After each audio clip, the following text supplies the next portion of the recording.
Welcome back. Thank you, worship center, worship team. You know, the God that we serve truly is a great God, and He loves you and cares about you, and I know you're going to be blessed today as we get into the discussion today. I want to welcome to the set today Brother O.J. Toks. God bless you. Brother, it is good to have you here with us today, who has just recently written a book, Rejected for a Purpose. How God uses rejection to help you find and fulfill your destiny. Yes, sir. What a great book it is. You know, rejection is a big part of what a lot of us as people go through in life. And just so you'll know, it's not out yet. It'll be out September the 1st. September the 1st, and you can go and pick it up at your bookstore there. I know it's going to be a blessing to you. So, Brother Toks, let's get into the book today. There's so much to talk about. Tell me where you came from, your background. I know we were talking a while ago. You were born in California. Take us on a small journey there. Yes, sir. I was born in Inglewood, California. And when I was about 6 weeks old, my parents, who are Nigerians, they went back to Nigeria, and I was raised there for 19 years.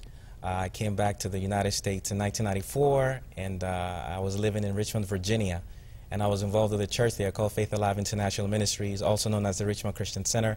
Then I moved to Houston, Texas in 2006. And you're currently serving where in ministry? I serve in Lakewood Church at a ministry called C30 The Journey. I'm one of the speakers there, and I also teach Bible study classes. Amen. Well, it's a pleasure to have you here with us today. So, rejected for a purpose. Yes, sir. Sometimes that may be a little strange to some of our thinking. Tell us how this book was birthed.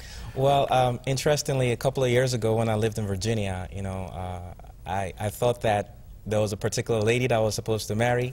I thought that she was the one for me. I thought I saw signs from God showing that she was the one for me. So, first of all, I went to God in prayer, and I put it in God's hands. I was like, you know, I don't have time to spend dating somebody for a few weeks or a few months or a few years only to find out that I'm not the one for her or she's not the one for me. So I wanted God to simplify the process, and I wanted His will to be done regarding the situation. So when I approached her, she wasn't interested, so basically I was rejected. So while I was dealing with that rejection, it wasn't long after that I was asked to speak in a True Love seminar, and I thought that was ironic. I mean, I just got rejected. Why would you be asking me to speak in a seminar? Yeah. Nevertheless, you know, I sought God, and I believed He gave me what to talk about in the seminar, and the title of my message was While You Were Single. So after speaking in the seminar, what started out as just a message turned out to be my first book, While You Were Single. Then about 2 years later, you know, I was interested in another lady. I thought this was the one. I thought this was the person that God wanted for me. But when I approached her, you know, same thing, I got rejected. But at the same time, despite the disappointment, the fact remains that I went to God first, and the rejection was the result. And as disappointing as the rejection was, I felt that it was a good thing. So I said to myself, I'm going to write about rejection. And I don't know what it is, I don't know why this happens, but I believe God is using it for a good purpose. So in the process, I began to realize that my first book was actually birthed out of rejection. And now this book is birthed out of rejection. And as I began to explore more about rejection, it occurred to me that people who are successful in life, I noticed that a lot of people who are successful in life were rejected. In fact, not only were they rejected, the rejection was the catalyst to help them find success. Now that's a thought for many people, because many times we don't handle rejection as a stepping stone to our life. And we're going to get to that. But let's talk about rejection. Why do we get rejected? Why do we feel rejected? Well, there are various reasons why we experience rejection. There are numerous reasons why people reject us. Nevertheless, I believe that for the most part, the reasons why we experience rejection can be condensed to three. Okay. The first reason why we experience rejection from people is that people reject us when we don't meet their expectations. Okay. People reject us when we don't meet their expectations. In this case, we get rejected for being wrong or doing wrong. Being wrong or doing wrong. Okay. By being wrong, I mean we're just wrong for what they want. Okay. We're not qualified. We don't have the education. We don't have the experience. We don't have the looks. Okay. By doing wrong, I mean we actually did something wrong.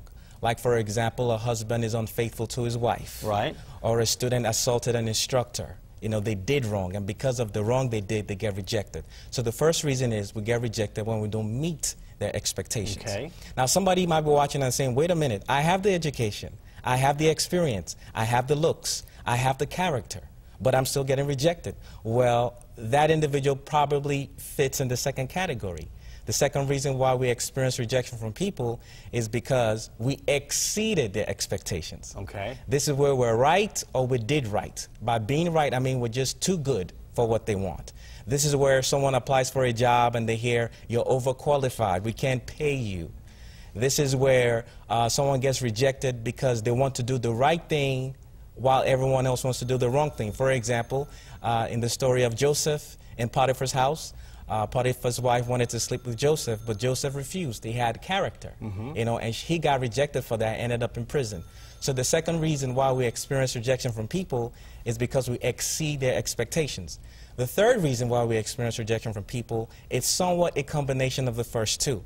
It's because we did right and wrong at the same time. Basically, this is where you might have done the right thing, but at the wrong time.